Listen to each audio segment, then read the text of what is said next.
దేవయాని, నువ్వింకా నీ మొద్దులు మరవలేదా? ఇలాగే చేస్తూ ఉంటావా ఏంటి? అయ్యో పెద్దమ్మ, ఇద్దరు నా పిల్లలే పెద్దమ్మ అనే విధంగా లక్ష్మి అనగానే, చూడు ఇప్పటికైనా ఈ కోడల్ని చూసుకుని మారు దేవయాని అని అంటూ ఉంటే కోపంగా దేవయాని చూస్తూ ఉంటుంది. అవును, తనెవరు అని మనిష వైపు వేలు పెట్టి చూపించగానే, నేను మిత్రకు కాబోయే భార్యని అనే విధంగా మనిష చెప్పగానే ఒక్కసారిగా రాజేశ్వరి షాకింగ్గా చూస్తూ ఉంటుంది. ఏంటి, పెళ్ళైన అతన్ని పట్టుకొని కాబోయే భర్త అని ఈ అమ్మాయి అంటుందేంటి అని రాజేశ్వరి అనగానే, అవును తను చెప్పింది నిజమే అని దేవయాని అనగానే ఇక షాకింగ్గా చూస్తూ ఉంటుంది. ఏంటి, ఏం జరుగుతుంది ఇక్కడ అంటే, మిత్ర నన్ను పెళ్లి చేసుకోవాలని అనుకున్నాడు, నన్ను ప్రేమించాడు. కానీ కొన్ని అనుకోని కారణాల వల్ల మిత్ర లక్ష్మిని పెళ్లి చేసుకోవాల్సి వచ్చింది. గండాలు తొలగిపోవాలంటే మిత్ర లక్ష్మి మెడలో తాళి కట్టాడు. ఓ అవునా, అయితే నీకు పెళ్లి చేయాలి అని అనగానే అప్పుడు దేవయాని మనసులో, అంటే మిత్రకు మనీషకు పెళ్లి చేస్తారా ఏంటి అని మనసులో దేవయాని చాలా సంతోషంగా చూస్తూ ఉంటే అప్పుడు వెంటనే, ఏంటి పెద్దమ్మ ఏమంటున్నావు అనే విధంగా లక్ష్మి అనగానే, అదే అమ్మ, మనీషకు పెళ్లి చేద్దాం, ఒక మంచి అబ్బాయిని చూసి మనమే పెళ్లి చేసి అత్తారింటికి పంపించేస్తే సరిపోతుంది అనే విధంగా చెప్పగానే ఒక్కసారిగా షాకింగ్గా మనీష అలానే చూస్తూ ఉండిపోతుంది. పెద్దమ్మ, మీరు పోయి వచ్చారు కదా, నేను భోజనం చేసి పెడతాను. అమ్మో నా తల్లే, నా కడుపు గురించి విచారించింది, ఎంత మంచిదో నిజంగా, కోడలంటే కోడలే అనే విధంగా రాజేశ్వరి చాలా మెచ్చుకుంటూ ఉంటుంది. ఇక వెంటనే లక్ష్మి అక్కడి నుండి వెళ్ళిపోగానే, ఇక ఏంటి ఇలా జరుగుతుంది అని దేవయాని అనుకుంటూ చూస్తూ ఉంటే, ఎప్పుడైనా నా కడుపు గురించి ఆలోచించావా? నీకు నువ్వు తినడం తెలుసు, కానీ నా గురించి ఎప్పుడైనా ఆలోచించావా? చెప్పు దేవయాని అని అంటూ ఉంటే కోపంగా దేవయాని చూస్తూ ఉంటుంది. ఇక మరోవైపు మాత్రం మిత్ర అలానే చూస్తూ ఉంటాడు. ఏంట్రా, నేను అంటుంది కరెక్టే కదా? అవునత్తయ్య, మీరు చెప్పింది నిజమే, మనీషకు నిజంగానే ఒక మంచి సంబంధం చూసి పెళ్లి చేద్దాం అని అనగానే ఇక వెంటనే మనీష పక్కకు తీసుకుని వచ్చి, ఏంటి మిత్ర, హో నువ్వు కావాలని అన్నావు కదా, ఈ సమస్యను అక్కడికే సాల్వ్ చేయాలని నువ్వు అలా మాట్లాడావు కదా, నాకు తెలుసు మిత్ర అని అంటూ ఉంటే అప్పుడు వెంటనే మిత్ర మాత్రం, లేదు మనీష, నేను నిజంగానే అన్నాను, నీకు ఒక మంచి అబ్బాయిని చూసి పెళ్లి చేయాలని అనుకుంటున్నాను, ఎందుకంటే మా బాధ్యత కదా. ఏంటి మిత్ర ఏమంటున్నావు? నన్ను నువ్వు ప్రేమించావు, పెళ్లి చేసుకుంటానని అన్నావు, ఇప్పుడేంటి ఇలా మాట్లాడుతున్నావు? కానీ నేను ఇప్పుడు మనస్ఫూర్తిగా లక్ష్మిని భార్యగా అంగీకరిస్తున్నాను.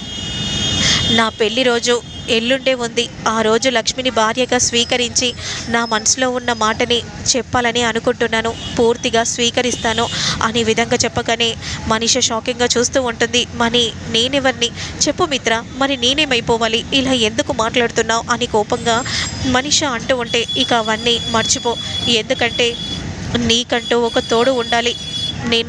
నాకు పెళ్ళైపోయింది, లక్ష్మి భాగస్వామి, లక్ష్మికి నేను అన్యాయం చేయలేను, అందుకే అని విధంగా అంటూ అక్కడి నుండి మిత్ర వెళ్ళిపోగానే కోపంగా మనీష మండిపడిపోతూ చూస్తూ ఉంటుంది. అంతలో దేవయాని వచ్చి, ఏంటి మనీష అంత తలక్రిందులైపోయిందేంటి? ఓ నీకు వేరే పెళ్లి చేస్తానని మిత్ర అంటున్నాడు కదా, ఇప్పుడు ఏం చేస్తావు మనీష? ఇప్పుడు నువ్వు ఏమీ చేయలేవు, ఇక నువ్వు ఈ ఇంట్లో ఉండలేవు, లేదంటే ఈ ఇంట్లో ఉంటాను, అయినా లక్ష్మిని భాగస్వామిగా అంగీకరిస్తానని చెప్పాడు కదా, ఇంకా నువ్వు ఏం చేస్తావు? లేదంటే చేస్తాను, ఎల్లుండి కదా వాళ్ళ మ్యారేజ్ డే, నాకు 2 రోజుల టైం ఉంది, ఒక్క రోజు ముందే నేను ఈ ఇంట్లోనే పర్మనెంట్గా శాశ్వతంగా ఉండిపోతాను. ఎలా మనీష, ఏం చేయబోతున్నావు? చూస్తూ ఉండండి, మీకే అర్థమవుతుంది అని అంటూ మనీష అక్కడి నుండి వెళ్ళిపోతూ ఉంటుంది. ఇక జాను మాత్రం బట్టలని సగబెడుతూ ఉండగా అదే సమయానికి జాను జాను అని అంటూ వెంటనే వివేక్ గట్టిగా తిప్పుతూ ఉంటాడు. ఏమైందండి, ఏం జరిగింది? జాను, నీతో ఒక ముఖ్యమైన విషయం చెప్పాలి. ఏంటండి అది? అది అది అన్నయ్య వదినకి లవ్ ప్రపోజ్ చేయబోతున్నాడు. ఏంటండి, ఏం చెప్తున్నారు? అవును జాను, ఎల్లుండి అన్నయ్య వదినలది వెడ్డింగ్ యానివర్సరీ. ఆ రోజు పూర్తిగా వదినని స్వీకరించబోతున్నాడంట. అన్నయ్య నాతో చెప్పాడు. నిజమా అండి? నిజంగా నాకు చాలా సంతోషంగా ఉంది. ఇక మనీష అన్నయ్య జీవితంలో ఎగ్జిట్ కాబోయే సమయం ఆసన్నమైంది. చాలా సంతోషంగా ఉంది అని జాను కూడా అంటూ ఉంటుంది. కానీ జాను, ఈరోజు నువ్వు చాలా అందంగా ఉన్నావు. ఏ అంతకుముందు లేవా? కొద్ది రోజులు లేవు జాను. ఇప్పటి నుండే అందంగా కనిపిస్తున్నావు. మిమ్మల్ని నేను బాధ పెట్టినందుకు నన్ను క్షమించండి. అయ్యో అదేం లేదు.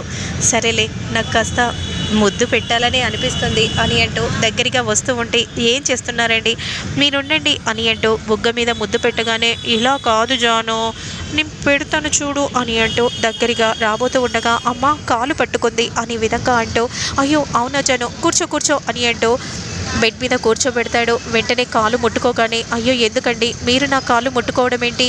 భార్య కాళ్ళు అప్పుడప్పుడు ముట్టుకుంటే ఏం కాదులే, సమయానుసారం అని విధంగా అంటూ నొక్కుతూ ఉంటే అలానే జాను చూస్తూ ఉంటుంది.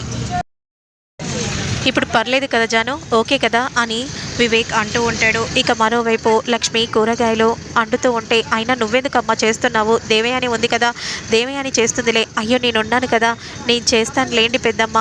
ఎప్పుడు అరవింద కూడా నీలాగే వెనుకకేసుకొని వచ్చేది, కిచెన్లో మాత్రం ఎప్పుడు నేను చూడలేదు.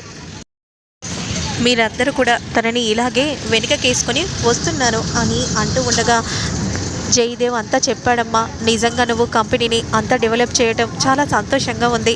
నాదేముంది, అందరూ చేయి వేశారు, నువ్వు చేసినా కూడా అందరూ అనటం నీ గొప్పతనం అని ఈ విధంగా అంటూ ఉండగా, ఎంతైనా మా వదిన లేనిది ఇదంతా సాధ్యమయ్యేదా?